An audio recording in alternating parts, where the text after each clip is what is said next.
जब सबका ध्यान मोदी जी और इटालियन पीएम मेलोडी पर था, तब क्या हुआ कि ईरान ने स्टेट ऑफ हॉर्मस इंडिया के लिए स्पेशली ओपन कर दिया। तो हुआ ये था कि यूएई ने ओपेक से एग्जिट कर लिया और इसी का फायदा उठाया मोदी जी ने और यूएई के साथ मीटिंग करके एग्रीमेंट पर साइन कर लिया। तो सबसे पहले आप ये समझिए कि ओपेक है क्या। तो ओपेक 1960 में 5 कंट्रीज मिलकर एक ऑर्गेनाइजेशन बनाती हैं जिसका नेम था organisation of the petroleum export countries. 1967 में यूएई इस ओपेक को ज्वाइन कर लेता है। ओपेक का गोल ये था कि इसमें जितना भी तेल निकलेगा उस पर कंट्रोल ओपेक का होगा, जिससे ग्लोबल वैल्यू को मैनिपुलेट किया जाए। इस वॉर में ईरान ने यूएई के काफ़ी ऑयल रिफाइनरीज पर अटैक कर दिया, इससे काफ़ी उसका नुकसान हुआ और यूएई ईरान से नाराज़ होकर इस ओपेक से एग्जिट कर लेता है और इसी का फ़ायदा उठाते हैं मोदी जी और यूएई के साथ 2 घंटे मीटिंग करते हैं और उसमें अपना प्रपोजल देते हैं कि आपका तेल हम खरीदेंगे और इसकी पेमेंट डॉलर्स में ना करके इंडियन रुपीस और दरम में होगी।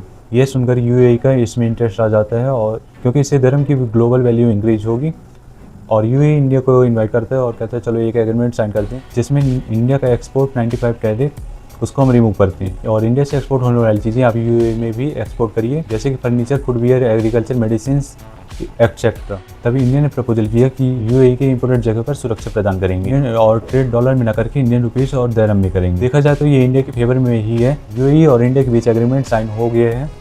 इससे इंडिया में बढ़ते हुए ऑयल के प्राइस कंट्रोल में होंगे और अगर हो जाते हैं तो इंडिया में बढ़ती हुई महंगाई सस्ती होगी, क्योंकि अगर ऑयल महंगा तो ट्रांसपोर्ट महंगा और ट्रांसपोर्ट महंगा तो डेली यूजेस चीज़ें महंगी हो जाएंगी, जैसे ग्रोसरी और भी सारी चीज़ें। तो आपका क्या कहना है इस डील के बारे में, कमेंट में ज़रूर बताइएगा और ऐसी ही जानकारी के लिए @ktekaaman को फॉलो कर लीजिए।